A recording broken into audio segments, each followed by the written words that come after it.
welcome. Thank you so much for joining us today and our next excursion and our journey to an organized kitchen. Professional organizer Pam, thank you so much for being here with us today. It's a delight to be with you, Chef. Thank you. So today we are going to be talking about the appliance garage and some do's and don'ts about how to organize your appliance garage if you have one. Before we get into the topic though, Pam, what is your favorite leftovers meal? So that thing that you're excited to eat the day you make it, but you're almost even more excited to eat it the next day. I would have to say chili because I think it tastes better like every time you warm it up, and it goes so well with a salad and then cornbread. So I would say yes, chili. Ooh, I love that. Do you do noodles in your chili or do you do noodle-free chili? I do noodle-free chili. I feel like noodles in it is kind of a Midwest thing that I've seen there, and I don't think I see it much outside. So no, California and East Coast. I agree. I have never seen noodles in their chili. Yeah. So for anybody who may not know what an appliance garage is, can you just quickly go over what it is, where they're commonly found in the kitchen? So appliance garage is a cabinet, and it either has a roll top up, and it's basically a parking place for whatever you want. Usually people, because it's appliance garage, they usually will put things like coffee makers, toasters, toaster ovens, and it can be other things. And the goal is to get things off the countertop so that when you walk into the kitchen, there is a cleaner and sleeker space.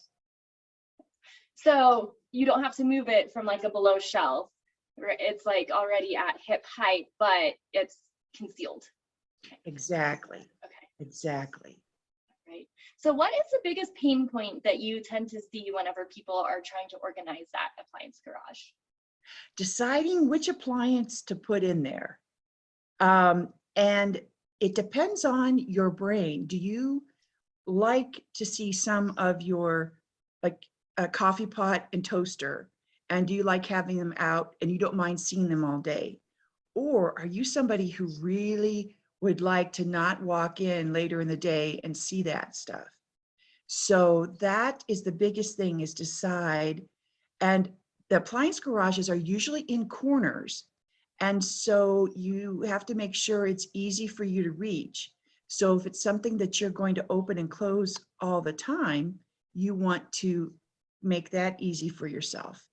And some people then just end up putting in their appliance garage things like blenders or mixers, if they have a KitchenAid mixer or waffle makers, things that they don't use very often. So that's the big thing, is to ask yourself, what's going to work for you? Are you every day I want to be using that appliance garage, or hey, it's holding some of my fun appliances and I'm not going to use them every day or maybe even every week. Awesome. I love that, thinking about the frequency that you want to be opening and closing that garage. So you already mentioned a few items that you recommend storing in the appliance garage. Are there any others that you can think of that tend to work well for people? Well, the top three to consider is the coffee maker, the toaster, and a toaster oven.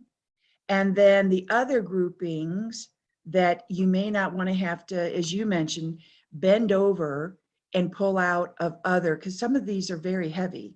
And so it's also really body friendly for you to have the heavy things close to the counter, easy for you to reach and put away and clean. So that other grouping is the blender, KitchenAid mixer, the waffle maker, George Foreman grill, and then also now a lot of people are getting fryers. And so they get to ask themselves, okay, do you want the fryer out all the time? Will my fryer fit in my appliance garage? And then are there any items that you would recommend maybe avoiding placing in that appliance garage? No, not that I can think of. The big thing to avoid with the appliance garage is having things in front of it. So it's real important to keep the space in front of it clear, so, or something that you can easily move. like a fruit, fruit basket that you can just push to the side. You don't want to have your cookbooks. You don't want to have a bunch of things in front of your appliance garage, because then you don't have good access. And then the other thing to avoid is, if you can choose what kind of door to have, do not choose the roller doors, because the roller doors oftentimes will get stuck. Now, I understand you are going to demonstrate your own appliance garage, and because you bake a lot, you've got some projects in front of your appliance garage. Yes, so this is just very serendipitous timing for us. On the point of try to prevent cluttering in front of the appliance garage, I have a what not to do maybe. All right, so I am in the process of baking a carrot cake.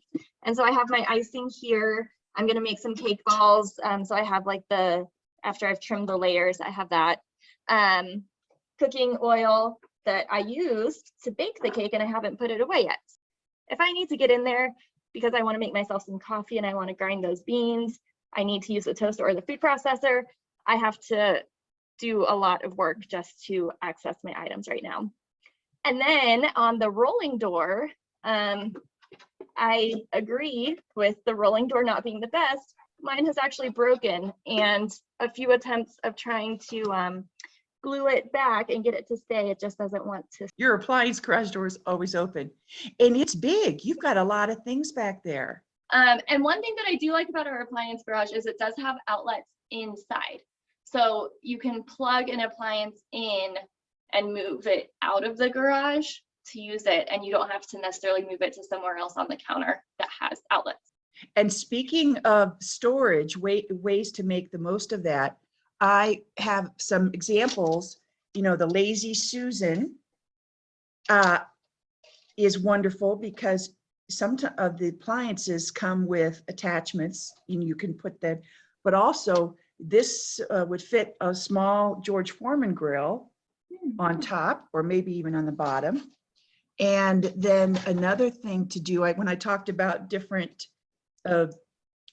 little pieces, this is something that you can contain or corral those things, and then that can go on. And then the other one, you're always thinking, how can I use all the space? And so that one of my favorites are these smaller metal, and you can use this anywhere. We've talked about this in the kitchen, a closet, and even on the counter. They can look quite stylish, or you can always put napkins on top of it, or other small tablecloths or something to give it color and to change the feel of your kitchen without having to do anything permanent, like have to paint. You're like, okay, let me just accessorize with color and fabric. Nice, especially seasonally, whenever you come to, Christmas time or Easter, St. Patrick's Day, depending on how into each of the holidays you get. Yeah, right. Fabrics are such a great way of like sprucing up your kitchen to fit the upcoming holiday. So. They are. It is fun to go to stores and get holiday dish rags and towels at a discount. It can be quite fun. And then I wanted to mention another thing in the appliance garage, especially one big like yours, is you can actually put in a magnetic board, and they have the magnetic hooks. So if cords were, but anyway, it's just another thought, another way to make the most of and thinking outside the box. Are you thinking like the inside kind of wall, so you would just like reach in and grab what you need? Correct. Okay. Correct. And then the other thing are hooks, of course, put in now we've got a lot of reusable hooks. So you try it out. If you don't like it, you can take it off and move it. Sometimes you have appliances you just don't use that often. And depending on the size of your kitchen in your house, you may have to store the appliance in the basement or a garage or your carport.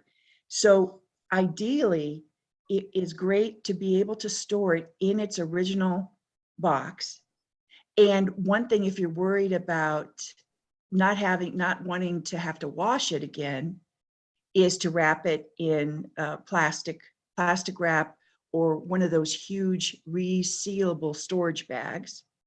And then if you cannot put it in its original container, getting a plastic tote with a top that is big enough to put that whole thing in there.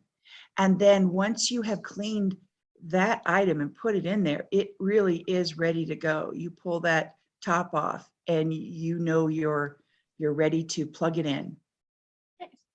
So using like a see-through tote would probably be helpful if you maybe have some totes on hand and you don't want to go purchase a new one and it's not see-through. Putting a picture of it or a visual cue might be nice. That way, if you have like 8 totes that look the same, you don't want to open every single one to find Right. that Exactly. piece of equipment. So yeah, that I love the idea of keeping it contained and just one per bin, so it's not too heavy, and you have all the attachments and things in there, and then you keep it clean in between uses.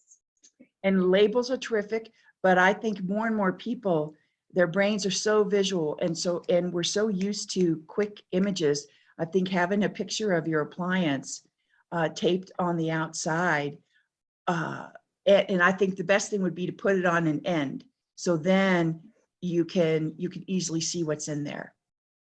Well, thank you so much for your time and for brainstorming kind of ideas for items that we want to consider putting in the appliance garage, how we think about, the frequency of when we want to be going into the appliance garage as a way to guide us as to what we're going to store in there, reducing clutter outside of the appliance garage, and then some helpful extra storage items that we can use to really maximize that space. Thank you so much for your time. Thank you, Chefeteers, and we'll see you again soon.